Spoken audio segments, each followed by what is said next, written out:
How many of you have ever contemplated or asked yourself, can I really make a difference? Anybody honestly ever wonder that? You ever looked at the human condition or turned on the news lately and wondered, can one person really make a difference? Honestly, have you thought about that? I think we all have at different points and times, and we all know that we are here to believe as that we are a chip off the source block, and something within us knows that we're born to make a difference. And so it's living in that question of how can I possibly make a difference, and I know that I'm here to make a difference. That's what we're going to explore today. I'm glad you asked that question because that's what we're going to talk about today. So let me pull up a chair a minute. How many of you have one of these? Some sort of one of these? Raise your hand high. As if it's not in the silence, it's a good time to send it in the silence. So you have a phone. Anybody have a smartphone like mine that's smarter than you? How many of you have maybe an iPad or a tablet or something like that? How many of you have like a Kindle or some sort of a reader or something like that? How many of you have a computer or something like that? These are just a few of the things from my household. I'm sure we all have lots of these things. All of these have one thing in common: connection. All of these things serve to connect us. We can pick up this little thing and talk to someone around the world. It's amazing. We can pick up these little things and through things. I sound like I'm back in the South, don't I? Y'all know what I'm talking about. You pick up one of these things, and through Skype or FaceTime, you can actually see people around the world. We can connect. We can use these devices, and we can access information. We can send and receive information. We can use these devices and we can download information. I downloaded some of Kat's music and listened to her before I even met her. I can download movies, we download music, we download videos. All of these serve to connect us. And each and every one of these require a connection. You see, they all have a built-in receiver. And if they are on, that receiver is always searching for its connection. I've been on an airplane before and forgot to turn one of these off. And that little round circle keeps going around and around and around. And I've learned that in about 3 hours I could drain the iPad battery because it will not stop searching, that it's always searching, searching, searching for a signal. It's searching to be connected. Well, just like all of these, we too have that in common.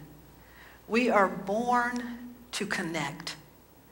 That we are here to be connectors, and we absolutely require a connection. That connection is evidence of life. That in order for there to be life, there must be this connection to a greater life. There is something right now that is sourcing us. And I believe, just like all of these, we have a built-in receiver. Our very being, we don't just have a receiver, we are a receiver. Amen? You won't scare me. I grew up Pentecostal. I like it if you talk back to me. We are receivers, that we are receiving and giving our breath, we're receiving our heartbeat, and we are being inspired and informed from another aspect, another dimension of our being, if you will. That we are always connected and being connected. It's a part of who we are, to live within that connection. Our very body is this amazing instrument of connection. Remember that old song, Them Bones? Oh, the head bone connected to the neck bone connected to the backbone. It's not a song about anatomy, really, because you could ask Dr. Eric, they probably don't connect exactly like that. But it's a song about connection, that we live inside the sea of connection. All of the spiritual teachings are seeking to lead us into an awareness of this connection. Would you give me the first slide? From the Native American tradition, Chief Seattle said, "Humankind has not woven the web of life. We are but one thread within it. All things are bound together. All things connect." He also, Chief Seattle went on to say, "Whatever we do to the web of life, we do to ourselves," which to me is very powerful. The second one, what the indigenous teachers have taught us many, many years, now science tells us, quantum physicists now recognize that the universe is not a collection of separate things jostling around in empty space. All matter exists in a vast quantum web of connection. And a living thing at its most elemental is an energy system involved in a constant transfer of information within its environment and its source. And then the next slide, from Acts, I love this saying that says, "In God we live and move and have our being." Another word for being is existence. That you'll hear me say often that we are a chip off the source block, that we, as a part of all that is, we live and move and have our being, that we truly live within this connection. But have you ever had your phone or one of these devices and found yourself in a dead spot? Maybe you dip down into a valley and you can't get reception. For the longest time at my parents' house, I couldn't get reception. That you may find yourself in a remote place. You may find yourself in the bottom of a tall building and you don't get reception. Or there's some sort of interference and you're not getting reception. Well, just like there are those times that there's something that seems to be interfering with this connection, have you in your life felt like you were in a dead spot? Anybody ever found yourself in a valley? More than once. A distant place? Anybody ever hit your bottom and know that you had hit that bottom and you're so low you just could not feel the connection? Or you feel like there's some interference that, they asked me what was my first meeting with the staff, we were all talking different things about what do you enjoy most about your job and what do you enjoy least? And I said, I enjoy most about my job the people. I enjoy least about my job the people. As with all of us, the same things that can be blessings can be an incredible challenge. Sometimes we feel really connected. Sometimes we feel very disconnected. But the most powerful truth is, you see, we can never be disconnected from our source. As long as we are here, and I believe that life is simply a continuum. Sometimes we show up in a physical body, but I personally believe that life is an ongoing continuum of which we are part of that consciousness and that we somehow exist at different levels. That's just my belief.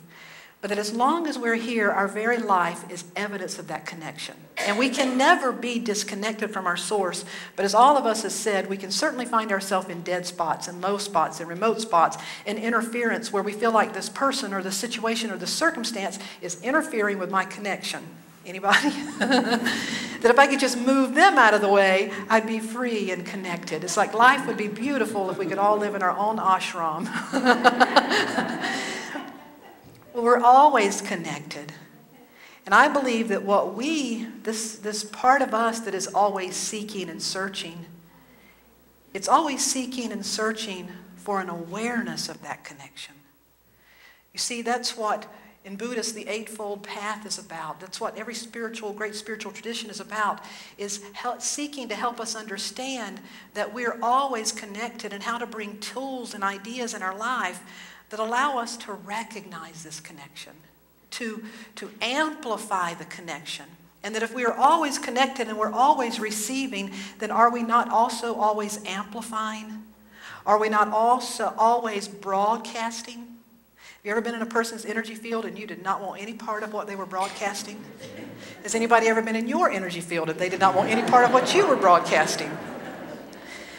We all know what it feels like to put out those good vibes or put out those put that out. That we're always receiving and we are always broadcasting. And so for me, the question becomes, how do we really how do we enhance and amplify our awareness that we are always connected? How do we live within this connection in such a way that our life radiates it, that we feel it, and that even in those times, like the 23rd Psalm that says, yea, though I walk through the valley of the shadow of death, even those times we're in those shadows where it feels like the reception can't reach us, it says they'll prepare us a table before me in the presence of my enemies, in the presence of those things that I would feel like are separating me and are against me. It doesn't say in the absence of those things. You see that even when we find ourselves in the presence of our challenges, in the presence of our fear, in the presence of our doubt, we can still maintain an awareness of that sense of connection in a way that it allows us to be that receiver, to be that sacred vessel that is always tuned in and receiving peace, receiving love, receiving inspiration, receiving light in such a way that we are an embodiment of it. I personally believe that those who were closest to Jesus, and there have been many teachers that have come along our way. In Unity, we look at Jesus as an example, not the great exception. He told all of us that we were sons and daughters of God. He told all of us that you are the light of the world. He told all of us, he went as far to say, is that ye are gods. Do you not know that you are gods, that you are the temple of the God? He actualized it. He knew it. And he was teaching us to do the same for ourselves. Buddha, Krishna, whether it's Teresa of Avila, Mother Teresa, wherever you look, those great teachers have been people that seem to be more present to that sense of connection. And they could embody those qualities that flowed through that connection in such a way that people wanted to be around them. You know that you've recognized someone that when they're just filled with peace, you gravitate toward them. When they're calm and centered and they're filled with light, you want to be in their presence. Because what comes from them is greater than them. You see, they are receiving it and they are radiating it. And so I believe that that is why those that were closest to Jesus, his hand-picked students, what's referred to as disciples, they could have asked him for anything. They could have said, teach us how to perform miracles. Teach us how to walk on water. They could have said, teach us how to preach. They could have said, teach us anything. But what did they ask? They said, teach us to pray. They said, teach us to pray. Now, we look at that, we read that, and we think, that's not unusual. I'd like for somebody to teach me to pray, we may think. But what you have to realize, in that time and in that tradition, that would have been like a chef saying, teach me how to cook. Teach me how to hold a pot or a pan. Because those around him, those students were Jewish. They grew up in a tradition where prayer was an everyday part of their life. It was part of the tradition. It was part of their culture. It was an inseparable part of their daily life. And so they knew how to pray. They had been praying all of their lives. And so when they said, teach us to pray, what they were really saying is, teach us to recognize and to live inside of our connection in such a way that we can demonstrate life the way you do. And so this week and the next couple of Sundays, I'm going to break down what we know as the Lord's Prayer, which I would actually call it the disciples' prayer. He offered it to them, but it's really a mystical code. It's not something meant to be vainly repeated, but if you go inside of it, you see when he started to teach them, when they said, teach us to pray, the first thing he said was, we'll go into a room, and close the door, close the closet.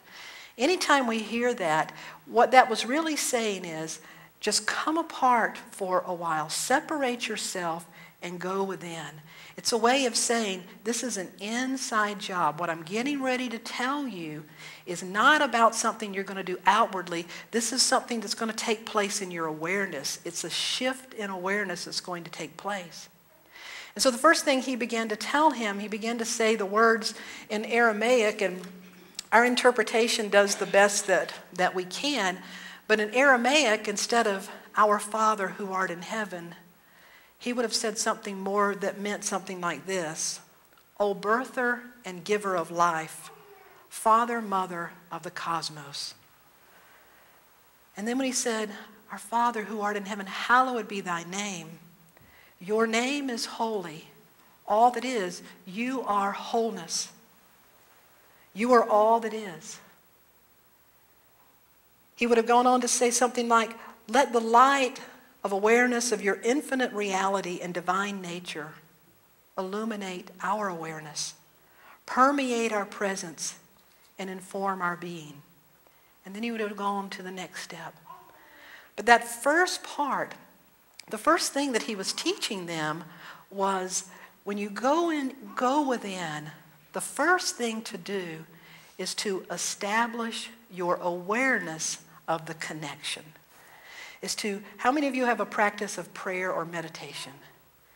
And isn't that practice, I have a Buddhist friend that says, may we cease to be the cause of our own suffering.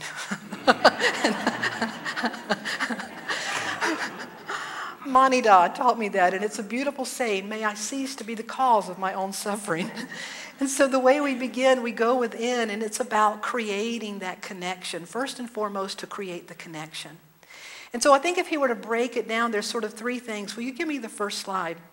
The first thing that this is really asking us to do is to learn to behold the connection, to learn to take in life in such a way that it reminds us that we are always connected. You know, I think children are really good at doing this, that children have a way of taking in life and they just know that they're connected. There's a story about a man who moved in a neighborhood, and he would notice every morning this little boy from the house down the street, this little boy would go happily skipping by down the street. And then late afternoon, the little boy would come back, skipping happily back down to his home. Day after day after day, he watched him. And so one day, the man went out and he stopped the little boy and he said, son, you are a happy little boy. He said, what do you do every day? What do you do? Where do you go? And the little boy said, I play with God. And the man said, oh, so you go down the street, maybe your grandparents, you go play with your grandparents? No, I play with God. Oh, you got a friend, you go down and you play with a friend. He said, mister, I play with God. And the man reached in his pocket and he said, son, I will give you $10 if you can show me where God is. And the little boy said, mister, I will give you $20 if you can show me where God ain't.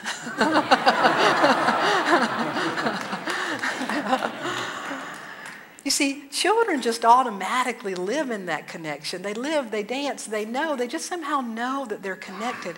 The first thing is for us to learn to take in life in such a way that it reminds us of our connection. To look at the sun, to look at how nature grows and constantly evolves, to look at it in such a way that we know we're connected. Another beautiful practice and thing to do is, you want to be connected to Source because you want to bring forth the presence. You want to bring forth love and light. You want generosity and abundance and beauty and peace. You want these qualities, these states of being. You want peace and freedom. You want these in your life. And as we connect and behold, to behold anything is to be a holder of it. And you see that it's powerful to behold something because you can't behold it without somehow holding it in yourself, at least holding the idea or the notion of it. So if you're seeking more peace, if you're seeking more love, sometimes I talk to people and they say, I just want love in my life. And so I'll say, well, just every day when you go out and about, start noticing love. Start notice that couple that's holding hands, or they're in the restaurant and they're looking in each other's eyes and part of you wants to say, oh, just please. Try not to do that. Just breathe and just say, look at them, they're in love.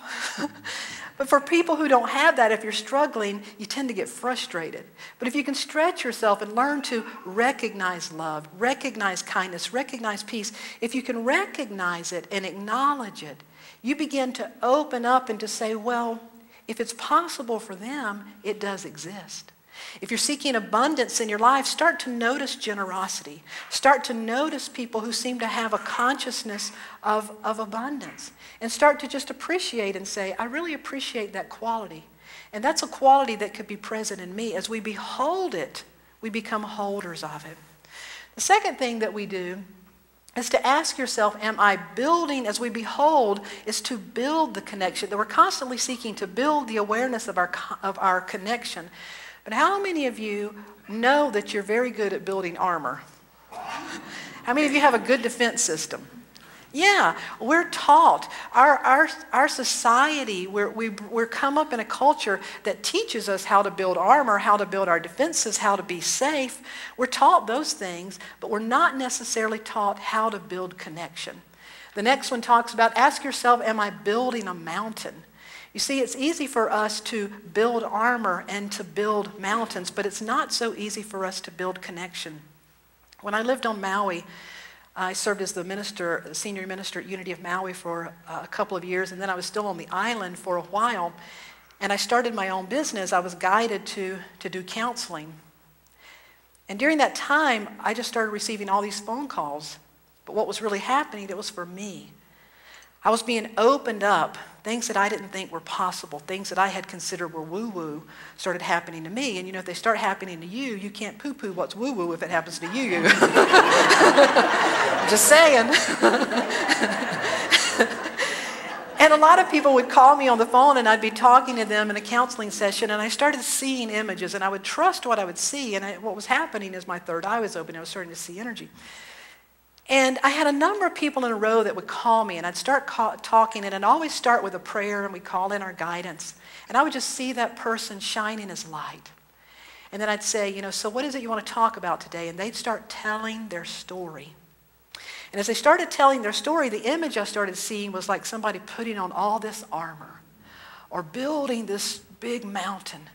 And I wasn't really listening so much as I was just watching the energy and just seeing this person completely get lost. And it occurred to me at that time when Jesus said, if ye shall say to this mountain, be removed, the mountain shall be gone.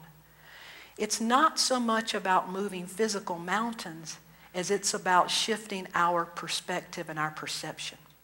Because I'd listen to that person for so long, and I'd see this armor or this giant mountain as they told me about the mountains in our life, and we'd breathe and we'd pray and we'd talk a little bit. And if they could shift, and if they could then start get connected to, well, maybe I'm having this challenge, and this is true. We need to be present to the facts of life. But you also need to presence the truth. And you see, that's the difference. That's how the mountains disappear. And so if a person could make that shift and start connecting with this infinite source and supply, if they could connect with a higher power and a higher presence, what began to happen is they begin to get so big as all that is, that mountain now began to look about that big. And what had been huge all of a sudden became, yeah, it's a challenge, but now I'm connected to all that is. And I began to realize, I believe I was shown that because I did it in my own life. Just like many of you, I have my defenses, I have my mountains, but what it taught me was to always connect and to ask myself, am I building the connection or am I building armor? And so there was a woman that was talking to her spiritual coach, and she had a similar situation where she was going to have to go into a court hearing. She was really nervous about it, wanted to know what to do. And her spiritual coach said, when you get in, if you find yourself becoming defensive, if you find yourself shutting down, this is what I want you to do. I want you to sit back and pull your shoulders back. I want you to open your heart, take a deep breath, and just begin to send out love. And so this woman went into this court hearing, and sure enough, it didn't take long at all. She found herself, what I would say, building armor, building mountains. This is going to be terrible. It's not going to work. Put up my dukes. How am I going to fight my way out of this? But she brought awareness to it, awareness of her connection. And so she remembered, and so she squared her shoulders back. Nobody in the room probably noticed, but she squared her shoulders back.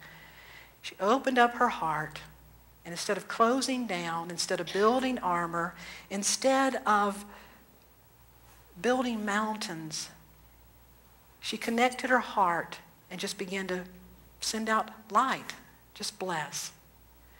And she said when she did that, literally the energy in the room shifted. And by the time it ended, the attorney shook her hand and he said, this is not going to be challenging at all. We're going to be able to get this resolved. And I truly believe that sometimes it happens instantaneously, sometimes not. Will you give me that song, Light? But when we can do that, when we can ask ourselves, am I building armor or am I building connection? Am I helping reinforce and build this mountain? Or am I being present to how I need to respond? But where I'm putting my energy is building the connection. And so we learn to behold how we live within the sea of connection. We ask ourselves, what am I building? Am I building the connection or am I building something else? Not with judgment. We don't should on ourselves. We love ourselves. And then the third thing that this allows us to do is to be the connection. Oprah Winfrey is someone that I admire. She said in an interview not long ago, people were asking her advice. She said, my advice would be step up and into yourself. Because this is the truth. There's no real doing in the world without being first. Oprah said, for me, being your presence, being your connection to yourself and to that which is greater than yourself is far more important than what you do. But also, it is the thing that fuels what you do. You see, Oprah has a prayer that she says every morning, and it's 2 words. The prayer is, use me. You see, she's at that place where she knows that if I anchor myself in the connection, and I'm saying, use me, then not only am I in this idea of receivership, now I'm ready to be a broadcaster. I'm ready for the idea of love. Just like this week we'll celebrate Dr. Martin Luther King Jr., a person who was so embodied the idea of all people are created equal, that all people are children of God. He so embodied that idea that he became an agent. He became an instrument of that idea. You may be called to be an instrument of peace, an instrument of healing, an instrument of light or of love, an instrument of change. All of us are called to be instruments of these things. And how you do it will be unique. And so we want to anchor this within by using a song. And the song goes like this. Right where I am, I couldn't be any closer. Right where I am, the presence of God is holding me. Right where I am. I invite you to sing that with me. Right where I am, I couldn't be any closer.